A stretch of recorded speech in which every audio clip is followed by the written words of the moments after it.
हम प्रकाशिक समावयवता के बारे में बात करते हैं। प्रकाशिक समावयवता फिर ऑप्टिकल आइसोमेरिज्म। अब ऐसे कंपाउंड जिनमें कायरल सेंटर पाया जाता है वो प्रकाशिक समावयवता प्रदर्शित करते हैं। कायरल सेंटर किसी भी कंपाउंड में पाया जाने वाला ऐसा सेंटर जिसकी या ऐसा कार्बन जिसकी चारों वैलेंसी चार डिफरेंट ग्रुप से सेटिस्फाई हो, उस एटम को हम कायरल सेंटर या कायरल एटम कहते हैं। ये जो कार्बन है इसे क्या बोलेंगे? कायरल सेंटर या कायरल एटम। अब ऐसे कंपाउंड या ऐसे मॉलिक्यूल जिनमें कायरल सेंटर पाया जाता है वह ऑप्टिकल आइसोमेरिज्म या प्रकाशिक समावयवता प्रदर्शित करते हैं। प्रकाशिक समावयवी जो होते हैं उनके भौतिक गुण और रासायनिक गुण दोनों सेम होते हैं। फिजिकल प्रॉपर्टीज और केमिकल प्रॉपर्टीज दोनों ही सेम होती हैं। अंतर किस चीज में होता है? ये पोलराइज्ड लाइट को अपोजिट डायरेक्शन में घुमा दे, क्लॉकवाइज रोटेट कराएगा इस तरह से, तो दूसरा एंटी क्लॉकवाइज रोटेट कराएगा और इनका जो रोटेशन होता है वो भी सेम होता है। फिर से सुने, जो प्रकाशिक समावयवी होते हैं उनके भौतिक गुणधर्म यानी फिजिकल प्रॉपर्टीज और केमिकल प्रॉपर्टीज दोनों सेम होती हैं और मॉलिक्यूलर फॉर्मूला भी सेम होता है, स्ट्रक्चर फॉर्मूला भी सेम होता है। फिर अंतर क्या होता है? पोलराइज्ड लाइट के प्रति व्यवहार्य भी है। इनमें से एक जो पोलराइज्ड लाइट को क्लॉकवाइज रोटेट कराता है और एक एंटी क्लॉकवाइज, जो इनका रोटेशन होता है वो भी बिल्कुल बराबर होता है। जैसे हम बात करें लैक्टिक एसिड के बारे में, ये वजह से CH3 COH H COOH इसको लेकर बात कर रहे हैं। इसी का अगर हमें समावयवी बनाना हो प्रकाशिक समावयवी तब HOCH CH3 और ये COOH। जो प्रकाशिक समावयवी होते हैं वो एक दूसरे के दर्पण प्रतिबिंब होते हैं, मिरर इमेज होते हैं और इन्हें एक दूसरे के ऊपर अध्यारोपित नहीं किया जा सकता, एक दूसरे के ऊपर रखा नहीं जा सकता। जैसे हमारे ये हाथ हैं, एक दूसरे के दर्पण प्रतिबिंब है। इसे अगर मैं रखूंगा इसमें अंगूठा इस साइड दिखता है दाईं साइड, और जब आईने के सामने रखूंगा तब ये वाला दिखाई देगा, इसमें अंगूठा बाईं साइड दिखाई देगा। आप लोगों ने ऐसे करके नहीं देखा होगा, आईने के सामने देखें आप। फिर से सुने, ये जो मेरे दोनों हाथ है एक दूसरे के दर्पण प्रतिबिंब है। अगर मैं इसे आईने के सामने रखूंगा जिसमें अंगूठा ये दाईं साइड दिखता है, तब आईने में ये अंगूठा में इस साइड दिखाई देगा, इस साइड यानी दायां हाथ दिखाई देगा। इसको कहते हैं दर्पण प्रतिबिंब। अब यहाँ जो दर्पण प्रतिबिंब होते हैं उन्हें एक दूसरे के ऊपर नहीं रखा जा सकता, अध्यारोपित नहीं किया जा सकता, उनके ऊपर सुपरिम्पोज नहीं किया जा सकता।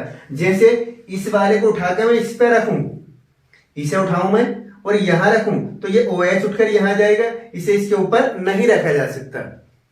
इनमें से एक D समावयवी होगा और एक L समावयवी।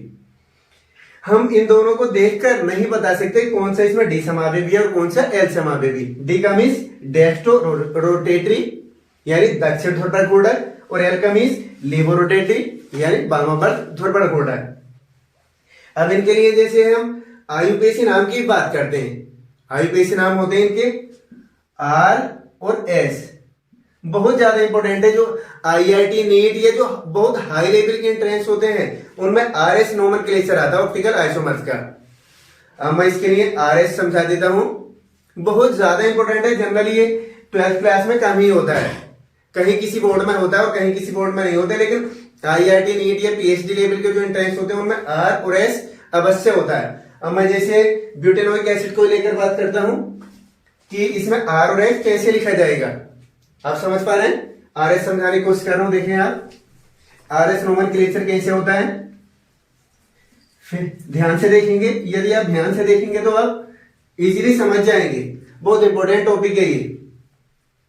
जैसे भी लिखा मैंने CH3 C, इधर लिख दिया मैंने OH और इधर H और इधर CH3। इसके मुझे RS नोमेनक्लेचर लिखना है। जनरली इसका नाम क्या है? ये COOH था, COOH COOH क्या है? ये लैक्टिक एसिड है। अगर आयुपेशी नाम के बारे में बात करूं तब इसका 2 हाइड्रोक्सी प्रोपेनोइक एसिड हो जाएगा, 2 हाइड्रोक्सी प्रोपेनोइक एसिड। अब 2 हाइड्रोक्सी प्रोपेनोइक एसिड है, अब ये रियल नेम नहीं है यूपीएससी में, आर और एस के साथ। पहला कार्बन ये है, दूसरा ये और तीसरा ये। अब इसमें से आर है, ये जो कायरल सेंटर है वो आर है, एस। इसे किस तरह से लिखते हैं? तो इसे लिखने के लिए पहले आप कार्बन लो। अब जिसका भी एटॉमिक नंबर ज्यादा हो डायरेक्ट जुड़े हुए का, जो कायरल सेंटर है ये, उससे डायरेक्ट जो एटम जुड़ा है, जिसका एटॉमिक नंबर ज्यादा होगा उसको हम पहला नंबर देंगे। डायरेक्ट ये ऑक्सीजन है, तब यहां फर्स्ट नंबर, और इधर ये दूसरा ये कार्बन, इधर भी कार्बन। अब यहां देंगे कार्बन से ऑक्सीजन जुड़ा हुआ है और यहाँ कार्बन से हाइड्रोजन, तो दूसरा नंबर हम इसको देंगे, तीसरा नंबर ये ऊपर वाला, और चौथा ये। आरएस समझाना चाहता हूं मैं, आरएस नोमेनक्लेचर किस तरह से होता है। अब जब भी हम नोमेनक्लेचर करते हैं तब फोर्थ नंबर को नीचे ले आओ, इन्हें आपस में चेंज कर दो। जब इन दोनों को आपस में चेंज करोगे तब आपको ये दोनों भी आपको चेंज करने पड़ेंगे इस तरह से। जब इन दोनों को चेंज करोगे 2 नंबर, 4 नंबर, इसके बाद ये 3 नंबर और ये 1 नंबर। अब देखो इस 4 नंबर को हम छोड़ देते हैं। 4 नंबर को छोड़ने के बाद अब इनका बढ़ता हुआ क्रम क्या है नंबरों का? ये है 1 2 3। ये कौन सा है? घड़ी की सुइयों के विपरीत है। ये घड़ी की सुइयों के अनुसार होता है इस तरह से, और ये घड़ी की सुइयों के विपरीत है, तब इसको क्या बोल देंगे? एस। और ये एस कौन सा कार्बन है? पहला, दूसरा, तो इसे बोलेंगे 2s, 2 हाइड्रोक्सी प्रोपेनोइक एसिड। ये इसका रियल नेम है। समझ में आया? अब दूसरा देखते हैं, जैसे इसको ही इसका दूसरा मिरर इमेज बनाते हैं, उसका नेम देखते हैं। आरएस समझने की कोशिश करें, शायद समझ में आ जाएगा। जैसे ये हो OH, ये हो H, और ये OH, ये CH3 और ये COOH। इसका नेम देखते हैं हम इसमें। अब यहां से आपको पता लग ही गया था, पहला नंबर तो ये हो जाएगा, पहला नंबर, इसके बाद ये दूसरा नंबर, और इसके बाद ये तीसरा, और इसके बाद ये चौथा। ये है, हम जब भी ये आरएस नोमेनक्लेचर लिखते हैं तो 4 नंबर हमें नीचे लाना होता है। इन दोनों की आपस में चेंजिंग करा दें और इन दोनों की हम आपस में चेंजिंग करा दें, तब देखिए, तब ये 4 नंबर नीचे आ जाएगा, 2 नंबर यहां चला जाएगा, 1 नंबर यहां और 3 नंबर यहां। इन दोनों की अगर हम चेंजिंग करा रहे हैं तब इन दोनों में भी हमें चेंजिंग करानी पड़ेगी, वरना इनका कॉन्फ़िगरेशन चेंज हो जाएगा। अब देखिए आप 4 नंबर को छोड़ देंगे, 1 2 3, ये है ना घड़ी की सुइयों के अनुसार। तो इस कंपाउंड का नेम क्या होगा? जब घड़ी की सुइयों के अनुसार होता है तब उसके लिए हम आर लिखते हैं। क्या लिखते हैं? आर। तब ये आर कौन सा वाला कार्बन है? फर्स्ट, सेकेंड, थर्ड, यानी 2R। इस कंपाउंड का नेम 2R, और पूरा नाम बाकी same to same, 2 hydroxy propanoic acid, propanoic acid. अब आप समझ गए होंगे आर और एस कैसे लिखा जाता है। यदि आप आर एस नोमेनक्लेचर नहीं समझे हैं तो आप कमेंट्स बॉक्स में जाएं और कमेंट्स कर सकते हैं। हम आर एस से संबंधित कुछ और कंपाउंड भी समझा सकते हैं, जैसे ये 2s या 2R, हमें ये कौन से वाला कायरल सेंटर है उसके लिए है। आर और एस किसको दर्शाता है? ये कॉन्फ़िगरेशन को, इसके। समझ गए आप? अब मैं बात कर रहा हूं जैसे और आगे इसी में, जैसे अब मैं कायरल सेंटर पर बात कर रहा हूं थोड़ा। कायरल सेंटर कि कायरल सेंटर क्या होते हैं? कायरल सेंटर अभी वैसे थोड़ी बात की थी मैंने, फिर से ऐसा सेंटर ऐसा सेंटर या ऐसा कार्बन जिससे अटैच चारों एटम या ग्रुप डिफरेंट हो, उसको हम कायरल सेंटर कहते हैं, और ऐसे मॉलिक्यूल को कायरल मॉलिक्यूल कहते हैं। और जो भी कायरल मॉलिक्यूल होते हैं वो ऑप्टिकली एक्टिव होते हैं, वो प्रकाशिक सक्रिय होते हैं, और वो प्रकाशिक समावयवता दर्शाते हैं। क्या करते हैं वो? प्रकाशिक समावयवता। और ये मैं पहले बता चुका हूं, प्रकाशिक समावयव के भौतिक गुण, रासायनिक गुणधर्म और संरचना और अणुसूत्र सब कुछ समान होता है, केवल समतल ध्रुवित प्रकाश के प्रति व्यवहार भिन्न होता है। समझ रहे हैं ना? जैसे लैक्टिक एसिड मैंने आपको समझाया। अब आप कहेंगे समतल ध्रुवित प्रकाश आ गया एक पॉइंट, तो देखें आप समतल ध्रुवित प्रकाश क्या होता है, पोलराइज्ड लाइट क्या होती है, जैसे कोई सोर्स हो, ये सोर्स है, सन है, इससे कोई लाइट आ रही है, इसे हम लेंसों से केंद्रित करके किसी एक स्लिट से पास करा दें, इसमें जो वाइब्रेशन है ये सभी डायरेक्शन में इसमें वाइब्रेशन है। यदि इसे हम निकोल प्रिज्म से पास करा दें, किससे करा दें, हम इसे निकोल प्रिज्म से पास करा दें इस लाइट को, तब इसमें वाइब्रेशन केवल एक डायरेक्शन में रह जाते हैं। तब इसमें जो वाइब्रेशन होते हैं, कंपन होते हैं, वो केवल एक डायरेक्शन में रह जाते हैं। तब इस वाली लाइट को हम पोलराइज्ड लाइट या समतल ध्रुवित प्रकाश कहते हैं। सामान्य परिभाषा क्या हो गई, ऐसी लाइट या ऐसा प्रकाश जिसमें कंपन केवल एक दिशा में होते हैं, समतल ध्रुवित प्रकाश कहलाता है। और जो प्रकाशिक समावयवी होते हैं वो केवल समतल ध्रुवित प्रकाश के प्रति ही भिन्न व्यवहार दर्शाते हैं। अब आप कहेंगे ऐसे कंपाउंड जिनमें कायरल सेंटर होगा केवल वही प्रकाशिक सक्रिय होंगे, तो मैं कहूंगा नहीं, ऐसा तो नहीं है। आप कहेंगे आपने ऐसे ही बोला है, हाँ मैंने ऐसे बोला, वो दर्शाएंगे, इसके अलावा कुछ और भी हो सकते हैं। जैसे एन्युलिन होती है, एन्युलिन कहते हैं जिनमें कार्बन कार्बन के बीच पास पास में डबल बॉन्ड होता है, जैसे एन्युलिन होती है, वो भी प्रकाशिक इस सक्रिय होती है, प्रकाशिक समावयवता दर्शाती है। एन्युलिन क्या बोला मैंने, एन्युलिन, ये एलिन बोल दें, आप जैसे बोलना चाहें, एलिन है वो, ये एन्युलिन हो, या फिर बाइफेनिल कंपाउंड हो, बाइफेनिल कंपाउंड हो, वो भी प्रकाशिक सक्रिय होते हैं, वो भी प्रकाशिक समावयवता ये ऑप्टिकल आइसोमेरिज्म शो करते हैं। फिर मेन पॉइंट क्या है प्रकाशिक सक्रियता के लिए, ये प्रकाशिक समावयवता के लिए इनमें कायरल सेंटर नहीं होता, ये कायरल मॉलिक्यूल नहीं है, लेकिन फिर भी ये प्रकाशिक सक्रिय होते हैं। तो प्रकाशिक सक्रिय होने के लिए मेन कंडीशन क्या है, उस पर बात करते हैं। अभी मेन पॉइंट है प्रकाशिक सक्रियता के लिए सममिति, यानी एलिमेंट्स ऑफ सिमेट्री। अगर किसी भी कंपाउंड में, किसी भी प्रकार की कंपाउंड मॉलिक्यूल में किसी भी प्रकार की यदि सिमेट्री है तो मॉलिक्यूल प्रकाशिक समावयवता नहीं दर्शाएगा। फिर से सुना है आपने, सही सुना, अगर मॉलिक्यूल में किसी भी प्रकार की सममिति है तब मॉलिक्यूल प्रकाशिक सक्रिय नहीं होगा, प्रकाशिक समावयवता नहीं दर्शाएगा। सममिति कितने प्रकार की होती है, 3 प्रकार की। नंबर 1, नंबर वन हम बता रहे हैं, नंबर 1 है, जैसे नंबर 1 है प्लेन ऑफ सिमेट्री,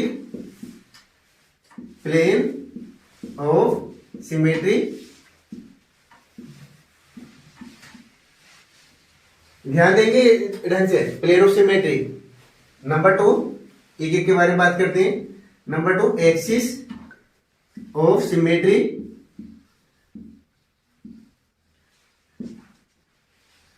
और number 3 centre of symmetry, centre of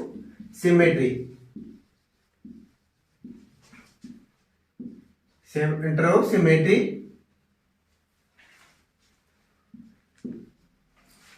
molecule में स्पीशीज में कितने प्रकार की सिमेट्री होती है, 3 प्रकार की। नंबर 1 पर पहले बात करते हैं हम प्लेन ऑफ सिमेट्री के बारे में। प्लेन ऑफ सिमेट्री,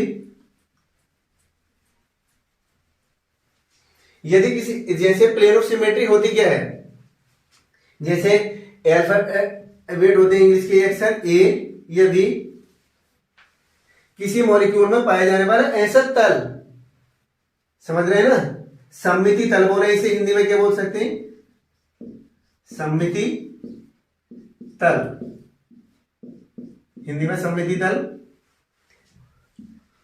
किसी स्पीशीज में पाया जाने वाला ऐसा तल या ऐसा प्लेन जो उस मॉलिक्यूल को 2 सेम पार्ट में डिवाइड कर देता है। कौन से? सेम पार्ट में डिवाइड कर देता है। किसी भी मॉलिक्यूल में, स्पीशीज में पाया जाने वाला ऐसा तल जो उस यौगिक को, उस कंपाउंड को, उस स्पीशीज को 2 सेम पार्ट में डिवाइड कर देता है। उस तल को या उस प्लेन को हम प्लेन ऑफ सिमेट्री कहते हैं या सममिति तल कहते हैं। जैसे ये ए है, ए को बीच में से काट दिया जाए, दोनों पार्ट सेम हो जाएंगे। दोनों पार्ट सेम का मीन से ये वाला पार्ट रखोगे आईने के सामने, शीशे के सामने, मिरर के सामने, ये दिखाई देगा। इसमें से बीच में से काट के इसको रख देंगे तब ये दिखाई देगा। जैसे मेरे पार्ट है, यहां से ये बीच में से ये वाला पार्ट सेम है और ये वाला पार्ट सेम है, इसे आप रखेंगे बीच में से तब ये दिखाई देगा और इसे रखेंगे तब ये दिखाई देगा। समझ रहे हैं ना आप? अब आगे, अब ये जैसे ये वाला जो प्लेन है इसे कहते हैं ऊर्ध्वाधर, ऊर्ध्वाधर सममिति तल, और इसे क्या बोलते हैं? क्षैतिज सममिति तल, या फिर इसको वर्टिकल प्लेन ऑफ सिमेट्री और इसे हॉरिजॉन्टल प्लेन ऑफ सिमेट्री। जैसे एग्जांपल लेकर समझाता हूं आपको। जैसे ये लेता हूं मैं प्रोपेनोइक एसिड लेता हूं मैं, CH3 CH H COOH। जैसे ये है, इसको बीच में से फाड़ दिया जाए, जैसे ये है मेरा हाथ, इसे बीच में से फाड़ दिया जाए, इधर वाला पार्ट और इधर वाला पार्ट, तो ये दोनों अलग हो जाएंगे। ये वाला पार्ट अलग है, ये वाला अलग है, लेकिन इसको बीच में से फाड़ा जाए तो इसके दोनों पार्ट बिल्कुल सेम हो जाएंगे। तब इसमें प्लेन ऑफ सिमेट्री है, कौन सी? वर्टिकल, ऊर्ध्वाधर इसमें प्लेन है, इसलिए ये प्रकाशिक समाव्यक्ता नहीं दर्शाएगा। तो दूसरा देखें, जैसे ये हो CH COOH COH H COH H COOH। यहां है ये मेसोटार्टिक एसिड है। मेसोटार्टिक एसिड को बीच में से डिवाइड कर दीजिए, बीच में से 2 पार्ट में एक काट दिया जाए, तब ये वाला पार्ट और ये वाला पार्ट बिल्कुल सेम होगा। इसे आईने के सामने रखेंगे ये दिखेगा, इसे रखेंगे ये दिखेगा, इसलिए ये भी प्रकाशिक सक्रिय नहीं होगा। ये प्रकाशिक सक्रिय नहीं होगा। इसका आधा भाग समतल ध्रुवित प्रकाश को, पोलराइज्ड लाइट को क्लॉकवाइज रोटेट कराएगा और आधा भाग इसे एंटी क्लॉकवाइज रोटेट कराएगा। कुल मिला के ध्रुवण आघूर्णक हो जाएगा। ये प्रकाशिक सक्रिय नहीं होगा। जब एक यौगिक में 2 कायरल सेंटर हो और कुल मिलाकर कंपाउंड ऑप्टिकली एक्टिव ना हो, तब इसे कहा जाता आंतरिक प्रतिकार या इंटरनल कंपेंसेशन। इसमें कौन सा प्लेन है? कौन सा? वर्टिकल प्लेन ऑफ सिमेट्री, और इसमें कौन सा है? हॉरिजॉन्टल, ऊर्ध्वाधर या क्षैतिज। इसलिए ना तो ये प्रकाशिक सक्रिय होगा और ना ही ये। अब मैं बात करता हूं एक्सिस ऑफ सिमेट्री को लेकर। एक्सिस ऑफ सिमेट्री या सममिति अक्ष। एक्सिस ऑफ सिमेट्री या सममिति अक्ष किसी भी कंपाउंड में पाई जाने वाली ऐसी अक्ष जिस पर मॉलिक्यूल को घुमाने पर मॉलिक्यूल 360 अंश से पहले मूल कंपाउंड के समान संरचना बना दे, तब हम कहेंगे कंपाउंड में एक्सिस ऑफ सिमेट्री है। ध्यान से सुने, किसी भी यौगिक में पाई जाने वाली ऐसी अक्ष जिस पर कंपाउंड को घुमाने पर मॉलिक्यूल 360 अंश से कम अंश पर ही सेम स्ट्रक्चर बना देता है, उस एक्सिस को या उस अक्ष को हम एक्सिस ऑफ सिमेट्री कहते हैं। नहीं समझे आप? अभी एग्जांपल समझाता हूं। एक्सिस ऑफ सिमेट्री को CN से दर्शाया जाता है। N क्या? कितनी बार समान संरचना बनी। जैसे H2O को लेकर बात करता हूं मैं, OH H, दोनों H सेम होते हैं H2O में। एक मैं दोनों को अलग अलग दिखाने के लिए एक को A मान लेता हूं और एक को B। इसमें हम बीच में से रोड डालकर घुमाए हम 180 अंश पर ये समान संरचना बन जाएगी। ये वाला इधर आ जाएगा और ये वाला इधर आ जाएगा, H H B इधर आ जाएगा, A इधर। दोनों ये A और B तो मैंने केवल अलग अलग दर्शाने के लिए बना दिए, दोनों सेम है। जब H2O के मॉलिक्यूल को 180 अंश पर घुमाया जाए तब सेम संरचना बन जाती है। कितनी संरचनाएं बन गई इसमें? 360 अंश से कम पर 2। तो इसमें H2O में कौन सी एक्सिस है? C2 एक्सिस है। कौन सी एक्सिस है? C2। जब H2O में ये कौन सी एक्सिस ऑफ सिमेट्री है, इसलिए H2O प्रकाशिक सक्रिय नहीं हो सकता। ऐसे ही NH3 है, NH3 को जब 360 अंश से कम पर घुमाया जाए तो 3 बार सेम स्ट्रक्चर प्राप्त हो जाती है, तब इसमें C3 एक्सिस है। इसी तरह से CH4 को 360 अंश से पहले घुमाने पर 4 बार सेम स्ट्रक्चर प्राप्त हो जाती है, इसलिए H2O में C4 एक्सिस है। अनेक बार एग्जाम में पूछा गया कि NH3 में कौन सी एक्सिस है, डायरेक्ट बोल देंगे C3 एक्सिस। अब H2O हो, NH3 हो या CH4 हो, ये प्रकाशिक सक्रिय नहीं होंगे। प्रकाशिक समाव्यवता या ऑप्टिकल आइसोमेरिज्म शो नहीं करेंगे। क्यों नहीं करेंगे? क्योंकि इनमें एक्सिस ऑफ सिमेट्री पाई जाती है। और देखते हैं हम, अब देखते हैं सेंटर ऑफ सिमेट्री के बारे में। Centre of symmetry, centre of symmetry, centre of symmetry, centre of symmetry यानी सममिति केंद्र। इसकी पहले ध्यान से परिभाषा सुने, फिर इसके बारे में एक्सप्लेन कर दें। किसी भी स्पीसीज में पाया जाने वाला ऐसा सेंटर जहां से सेम डिस्टेंस पर सेम मॉलिक्यूल प्राप्त हो जाए या सेम एटम प्राप्त हो जाए या सेम ग्रुप प्राप्त हो जाए, उसको हम सेंटर ऑफ सिमेट्री कहते हैं। ध्यान से सुने, किसी भी स्पीसीज में पाया जाने वाला ऐसा सेंटर जहां से सेम डिस्टेंस पर सेम मॉलिक्यूल, ग्रुप या एटम प्राप्त हो जाए, सेम एटम या ग्रुप होना है, सेम एटम या ग्रुप प्राप्त हो जाए, उसको हम सेंटर ऑफ सिमेट्री कहेंगे। आप कहेंगे कैसे? देखिए, आप समझे बेंजीन के एग्जांपल से। जैसे ये है बेंजीन, बेंजीन में आप जानते हैं सभी कॉर्नर पर CH होता है। सेंटर ऑफ सिमेट्री आप समझने का प्रयास करें। यहां से देखें, यहां से चलता हूं मैं इधर को, CH आया इधर को चलने पर, इतना ही यदि इधर को चल देता हूं तब इधर भी CH आ जाता। सेम डिस्टेंस पर सेम ग्रुप प्राप्त हुए, CH इधर था, CH इधर। और देखते हैं, इधर को चला मैं इधर को CH, इसके अपोजिट चला मैं तब इधर को भी CH। इसी तरह से इधर को चलो मैं CH, इतना इधर को चला CH। इसमें सेम डिस्टेंस पर सेम मॉलिक्यूल या सेम मॉलिक्यूल नहीं, सेम एटम या ग्रुप प्राप्त हो जाते हैं। इसलिए बेंजीन में एक्सिस ऑफ सिमेट्री है। समझ में आया आपके? इसमें एक्सिस ऑफ सिमेट्री है, एक्सिस नहीं, इसमें सेंटर ऑफ सिमेट्री है, इसलिए ये भी प्रकाशिक सक्रिय नहीं होगा। और देखते हैं, जैसे इंग्लिश का जो अक्षर होता है S, इससे देखते हैं, यहां से चले तो इधर को S का ये कॉर्नर आ जाता है, इधर को ही ऐसे, यहां से ये आ जाता है। सेम डिस्टेंस पर सेम कॉर्नर है। इसी तरह से यहां को चले, एक मुड़ा हुआ आ जाता है, इसी तरह से यहां से मुड़ा हुआ आ जाता है। तो इसमें S में भी सेंटर ऑफ सिमेट्री है। इसी तरह से और देखना चाहें आप, ये है जैसे C double bond C H H H H, यहां से चले जैसे इधर को H आ जाता है तो इसके अपोजिट भी H आ जाता है। इधर को चले यहां से इधर को H आ जाता है तो इधर को भी H आ जाता है। यानी एथीन में भी, एथीन में भी क्या है? सेंटर ऑफ सिमेट्री है।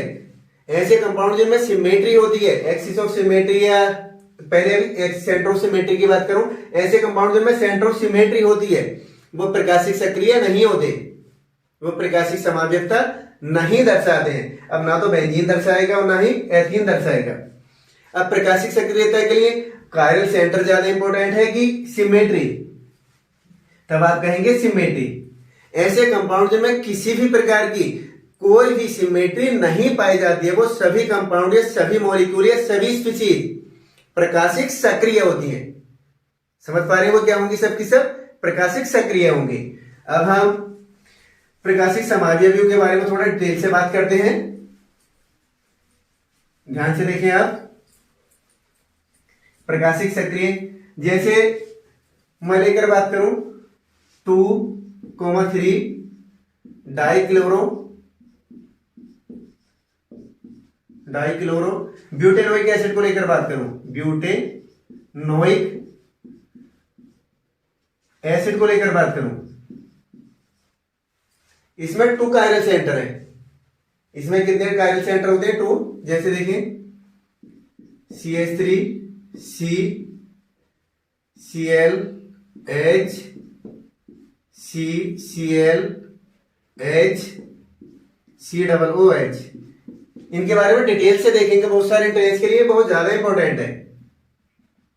एक तो इसका ये आइसोमर बन जाए फर्स्ट, दूसरा बीच में क्या है? ये मिरर है, ये एक ये बन जाए CH3 C H C H Cl Cl C double OH। एक ये बन जाए 2,3 डाइक्लोरोब्यूटेनोइक एसिड का। एक और देखते हैं, जैसे CH3 CH Cl CCl H COOH। Third ये बन जाए। Fourth CH3 CCl H CCl H CH3। Fourth, यहां देखा जाए पहला और दूसरा एक दूसरे के मिरर इमेज है। ये मिरर है, इसको आयनिक सामने रखेंगे ये दिखाई देगा, इसको आयनिक सामने रखेंगे ये दिखाई देगा। तो पहला और दूसरा आपस में एक दूसरे के मिरर इमेज है।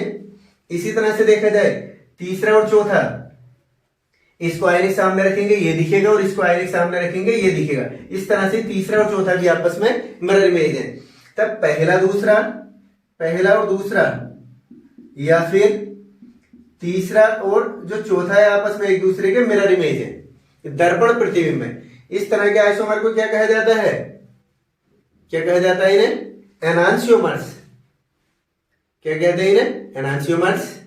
इसके बाद पहला और तीसरा हो या पहला और चौथा हो, पहला और तीसरा हो या फिर पहला और चौथा हो, ये एक दूसरे के दर्पण प्रतिबिंब नहीं है।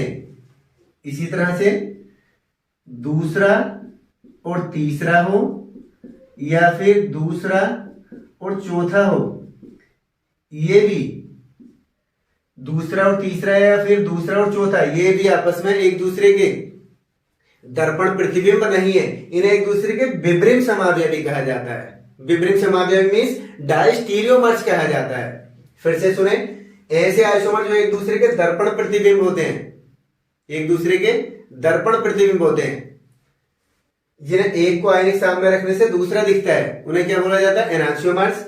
और जो एक दूसरे के दर्पण प्रतिबिंब नहीं होते हैं, उन्हें क्या बोला जाता है? विपरीत समावयवी। यानी ये दोनों आपस में दर्पण प्रतिबिंब समावयवी और ये कौन से? विपरीत समावयवी या फिर डायस्टीरियोमर्स। समझ पा रहे हैं? डायस्टीरियोमर्स की भौतिक गुणधर्म अलग होते हैं, लेकिन जो ये होते हैं दर्पण प्रतिबिंब के भौतिक और रासायनिक गुणधर्म दोनों ही बिल्कुल समान होते हैं। समझ पा रहे हैं आप? और ये समझ में आया कि नहीं आया कि दर्पण प्रतिबिंब क्या होते हैं? जिनको एक को आयनिक सामने रखने पर दूसरा दिखता है और उनके भौतिक और रासायनिक गुणधर्म बिल्कुल समान होते हैं। संरचना समान होती है, फॉर्मूला समान होता है, केवल समतल ध्रुवित प्रकाश के प्रति व्यवहार भिन्न होता है। और जैसे पहला और ये तीसरा बोला, ये क्या है? आपस में एक दूसरे के विपरीत समावयवी या फिर डायस्टीरियोमर्स। इनके भौतिक गुणधर्म एक दूसरे से भिन्न होते हैं। इन्हें आयनिक सामने रखो तब ये दिखाई नहीं देगा। समझ में आया होगा? अब इसके टोटल आइसोमर के बारे में बात कर लें। ऐसे कंपाउंड जिनमें 2 कायरल सेंटर पाए जाएं, ऐसे प्रकाशिक समावयवी जिनमें 2 कायरल सेंटर पाए जाएं और दोनों कायरल सेंटर से जुड़े हुए एटम डिफरेंट हो, तो कुल प्रकाशिक समावयव संख्या 2 की पावर n होती है। n क्या है? यहाँ कायरल सेंटर की संख्या। कितने कायरल सेंटर है? 2। तो 2 की पावर 2 लगा दी जाए, तब टोटल प्रकाशिक समावयवी कितने बन जाएंगे? 4, जो मैंने आपको 4 बनाकर दिखा दिए हैं। अरे आए क्या समझ में? अब इसके बाद और देखते हैं। इसमें जब कायरल सेंटर से attach same group same side में होते हैं, उन आइसोमर को हम क्या बोलते हैं? एरिथ्रो। क्या बोलते हैं? एरिथ्रो। क्या बोल देंगे? पहला और दूसरा आपस में क्या है? एरिथ्रो समावयवी, ये एरिथ्रो आइसोमर। जब और ऐसे कंपाउंड जिनमें कायरल सेंटर से attach same group different side में हो, जैसे यहां है, तो उन्हें हम बोलते हैं थ्रियो समावयवी या थ्रियो आइसोमर। और एक बार फिर से सुने, ऐसे प्रकाशिक समावयवी जिनमें कायरल सेंटर से attach same group same side में हो, उनको एरिथ्रियो समावयवी या एरिथ्रियो आइसोमर कहते हैं। और जिनमें सेम ग्रुप डिफरेंट साइड में हो, इस तरह के प्रकाशिक समावयवी को क्या बोला जाता है? थ्रियो आइसोमर या थ्रियो समावयवी। अब मैं टार्टिक एसिड को लेकर बात करता हूं।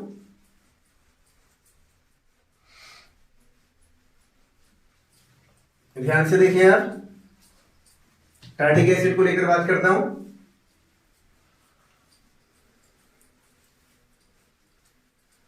टार्टिक एसिड, टार्टिक एसिड का फॉर्मूला है जैसे सी डबल, इधर से लिखता हूं H C double O H करके लिख देता हूं, H O O C H O H C H O H C double O H. इसके देखेंगे कुल मिलाकर तो तीन, जो ये टार्टिक एसिड है इसके तीन प्रकाशिक समावयवी भी होंगे, जिनमें से दो प्रकाशिक सक्रिय होंगे यानी ध्रुवण घूर्णक होंगे और एक प्रकाशिक सक्रिय नहीं होगा, ध्रुवण अघूर्णक होगा। कुल मिलाकर तीन समावयवी भी होंगे, तीन में से दो प्रकाशिक सक्रिय होंगे और एक प्रकाशिक असक्रिय होगा। देखते हैं, दिखने में चार दिखेंगे जैसे C double O H C O H H C H O H C double O H, एक तो ये हो गया। अब इसका जैसे दूसरा दर्पण प्रतिबिंब C double O H C double O H H O H H O H, ये दोनों क्या है एक दूसरे के दर्पण प्रतिबिंब, ये एनांशियोमर्स। इसे आईने के सामने रखो ये दिखेगा, इसे रखो ये दिखेगा। अब इसके अलावा ये देखें तीसरा C double O H C O H H C O H H C double O H, तीसरा। चौथा और बनाता हूं, आप कहेंगे चार तो आपने बताया नहीं है, तीन बताएंगे, फिर चौथा क्यों बना रहे हैं अभी समझाते हैं आपको। होंगे तीन ही, C double O H C O H C O H H H C double O H. ये मेसोटार्टिक एसिड है। इसे देखें तो इसमें कौन सा प्लेन आ चुका है, plane of symmetry, vertical plane है इसमें, तब ये प्रकाशिक सक्रिय नहीं होगा, ध्रुवण अघूर्णक है। ये जो हमें तीसरा और चौथा समावयवी दिखता है ये रियल में एक ही समावयवी है, ये आपको दो नहीं है, ये तो केवल एक है। जैसे हमारे हाथ को आईने के सामने जैसे इधर से रख दिया एक बार यहाँ ना, और एक बार इधर से रख दिया, ये दोनों दो नहीं है, तीसरा और चौथा नहीं है, ये तो एक ही है। और इसके बारे में समझा चुका हूं, इसमें इंटरनल कंपेंसेशन है, ये इसमें आंतरिक प्रतिकार है, प्रकाशिक सक्रिय नहीं होता। अब एक और एक दो और एक ये तीन, कुल मिलाकर कितने समावयवी बने इसमें तीन। ये दोनों तो प्रकाशिक सक्रिय हैं और ये प्रकाशिक सक्रिय नहीं होता। अरे ये बात समझ में, कुल मिलाकर तीन समावयव, दो इसमें प्रकाशिक सक्रिय और ये प्रकाशिक सक्रिय नहीं है, इसे मेसोटार्टिक एसिड कहा जाता है, ये ध्रुवण अघूर्णक होता है। अब मैं आपको आयुपेशी नाम इनमें से किसी का लिखकर दिखाता हूं, आर और एस के साथ। ये आपको इस वीडियो के अलावा कहीं नहीं मिलेगा। बोर्ड एग्जाम में, कुछ ही बोर्ड एग्जाम में आर और एस को समझाया गया, आईआईटी मेंस हो या एडवांस हो या फिर नीट हो या पीजीटी हो, उसमें आर एस से संबंधित क्वेश्चन अवश्य आएगा, जो होना बड़ा मुश्किल है, जो केवल परवेज अहमद के पास ही हो सकता है। आप देखें आगे, आर और एस समझाता हूं इसमें। आर एस के बारे में, आर एस नोमेनक्लेचर, मैं केवल एक कंपाउंड को लेकर समझा देता हूं, कोई भी लिख देता हूं मैं, जैसे लिख देता हूं मैं C double O H C O H H C O H H C H 3। इस कंपाउंड का मैं आपको आर और एस समझाना चाहता हूं, ध्यान दें आप, यदि ध्यान देंगे तो समझ में आ जाएगा, अदरवाइज नहीं आएगा। पहला कार्बन, दूसरा, तीसरा, चौथा, एक बार तो अब इसके समान नाम लिखे देते हैं। दूसरा और तीसरा क्या है, 2,3 डाइहाइड्रोक्सी, रियल नेम बाद में लिख दूंगा मैं, 2,3 डाइहाइड्रोक्सी, 2,3 डाइहाइड्रोक्सी। कितने कार्बन है, 4, ब्यूट, सिंगल बॉन्ड है एन और सी डबल ओ एच है, तब oic acid, 2,3 dihydroxy butanoic acid. अब मुझे आर और एस के साथ लिखना, दूसरा कार्बन ये है और तीसरा ये है। अब मैं यहां लिखता हूं, यहां पहला तो ये रहेगा, डायरेक्ट ऑक्सीजन कार्बन से इसका ज्यादा होता, पहला नंबर, इसके बाद इधर भी कार्बन है, इधर भी कार्बन है, इधर कार्बन से ऑक्सीजन है, इधर भी कार्बन से ऑक्सीजन है, इधर दूसरा भी ऑक्सीजन है, जबकि इधर दूसरा कार्बन है, तो दूसरा नंबर ये होगा 2 नंबर। इधर ये तीसरा, जिसका मॉलिक्यूलर वेट ज्यादा होता है उसको हम पहले अ नंबर देते हैं। जो डायरेक्ट कार्यल सेंटर से जुड़ा होता है, फिर से डायरेक्ट कार्यल सेंटर से ऑक्सीजन है पहला नंबर, इधर कार्बन, इधर भी कार्बन, इधर कार्बन से ऑक्सीजन, यहाँ कार्बन से ऑक्सीजन, फिर इधर कार्बन के बाद, यहाँ कार्बन के बाद फिर से ऑक्सीजन, यहाँ कार्बन के बाद कार्बन, तो इसका ज्यादा होगा 2 नंबर। सीधी बात है। फिर तीसरा वाला, ये नीचे वाला तीसरा और ये हाइड्रोजन का चौथा। हमने अभी आपको नंबर सिखाए थे, तब इसमें आपस में चेंज ही कर लेंगे, 4 नंबर कोर बेस नीचे लेकर आएंगे, इन दोनों को आपस में चेंज करें। जब इन दोनों को चेंज करेंगे तो ये भी आपको चेंज करने पड़ेंगे, तब क्या बन जाएगा नंबर, ये 4 नंबर, 3 नंबर और ये आपका 2 नंबर और ये 1 नंबर। अब इसमें ये है ना रोटेशन घड़ी की सुइयों के अनुसार, अरे घड़ी की सुइयों के अनुसार है ये, तब आर, जो दूसरा कार्बन है वो आर है। इसे देखते हैं अब, इस वाले को सीधी बात है, पहला तो ये है ही पहला, इसके बाद इधर को देखें, ये कार्बन, इधर कोई कार्बन, इधर कार्बन से सारे हाइड्रोजन है और इधर कार्बन से ऑक्सीजन है, तो ऊपर सीधी बात है 2 नंबर होगा, पहला दूसरा, इसके बाद नीचे तीसरा और इधर ये चौथा। हमें 4 नंबर नीचे लेकर आना है, तब इनमें आपस में चेंजिंग करा देंगे, इंटरचेंज कर देंगे, तब 4 नंबर ये आ जाएगा नीचे, 3 नंबर ये, 1 नंबर ये और 2 नंबर ये। अब देखें इसका भी रोटेशन यही है, हम 4 नंबर को तो छोड़ देते हैं ना, बढ़ता हुआ क्रम देख लेते हैं, बढ़ता हुआ पहला दूसरा तीसरा, तो ये भी आर है। अब इसका रियल नेम क्या हो जाएगा, 2R, 3R, 2R, 3R या फिर 2, 3R लिख दें, आपकी मर्जी, 2R, 3R अलग अलग लिखें वो ज्यादा बेटर है। अब इस कंपाउंड का रियल नेम क्या है, 2R, 3R, 2, 3 di hydroxy butanoic acid. समझ गए होंगे आर और एस नोमेनक्लेचर किस तरह से करते हैं ऑप्टिकल आइसोमर का। अरे समझ में आया कि नहीं आया, समझ तो पा रहे ना आप सभी। टार्टिक एसिड को लेकर मैं एक बार नोमेनक्लेचर और समझाता हूं। आर एस जैसे ये है COOH, COH, H, CH, OH और ये COOH। इसके नेम जैसे 1, 2, 3, 4 क्या हो जाएगा, 2, 3 dihydroxy butane dioic acid, 2, 3 dihydroxy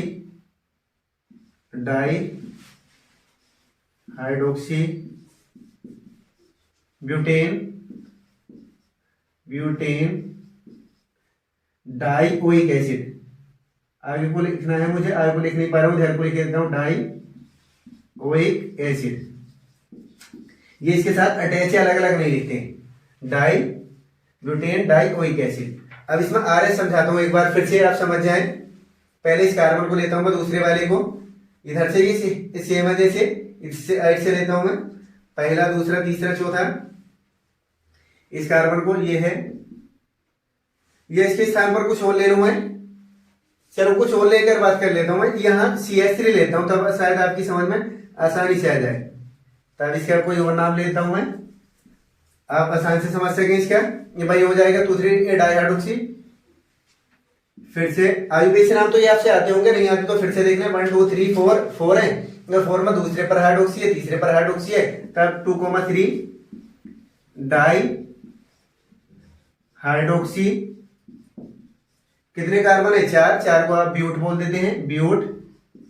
single bond है तब एन, और COOH को क्या बोलते हैं, ओइक, और है क्या ये एसिड,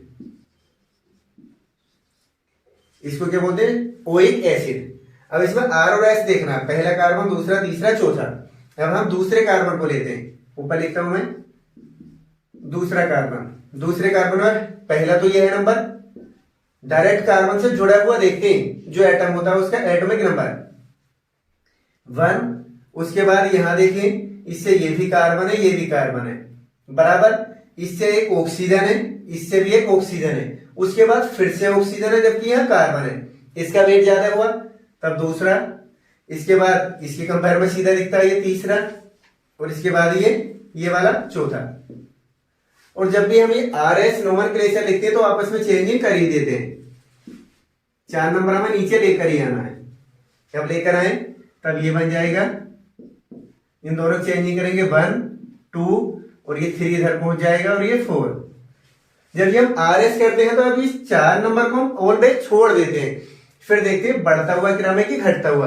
अब देखें पहला दूसरा तीसरा, ये है ना बढ़ता हुआ क्रम। इस तरह से घड़ी की सुइयों के अनुसार इसमें आर लिख देंगे। दूसरा कार्बन क्या है आर। अब इसे नीचे देखते हैं तीसरा वाला, यहां देखें डायरेक्ट ये है पहला नंबर।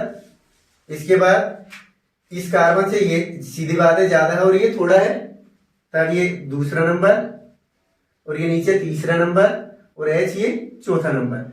फिर से हमें चेंजिंग करनी पड़ेगी इनमें दोनों में आपस में, ताकि चौथा नंबर नीचे आ जाए। चेंजिंग करते हैं तब 4 3 और ये 1 और ये 2। अब देखें ये बढ़ता हुआ क्रम ये है, ये जो 4 नंबर होता है इसे हम ऑलवेज छोड़ देते हैं। अब ये घड़ी की सुइयों के विपरीत है, इसलिए एस। और एस कौन सा कायरल सेंटर है तीसरा, 3s। अब इसका नेम क्या हो जाएगा, कंपाउंड का लिखा था मैं 2,3 डाई हाइड्रोक्सी ब्यूटेनोइक एसिड, जबकि रियल नेम क्या है इसका, इधर को लिख देता हूं मैं 2r3s, फिर है वो सामने को लिखा हुआ है, चलो सामने को लिख देता हूं मैं 2r3s 2,3 di hydroxy butanoic acid, ये है इसका रियल नेम। जैसे मैं बार बार बोल रहा हूं ये आर और एस नोमेनक्लेचर जो हाई लेवल के एंट्रेंस होते हैं उनमें ऑलवेज पूछा जाता है और इसमें मिस्टेक हो जाती है। यदि आप इसको ध्यान से देखेंगे तो ये समझ में आ जाएगा। यदि आपके इनमें से कोई भी पॉइंट समझ में नहीं आया तो आप वीडियो को फिर से देखें, पॉज करें, फिर से देखें। इतनी बार देखने के बाद भी आपके समझ में ना आए तो आप कमेंट्स करें और हम फिर से समझा देंगे। और जब ये आपकी समझ में आता है तब आप लाइक करें, कमेंट्स करें, शेयर करें और चैनल को सब्सक्राइब करना तो बिल्कुल ना भूलें।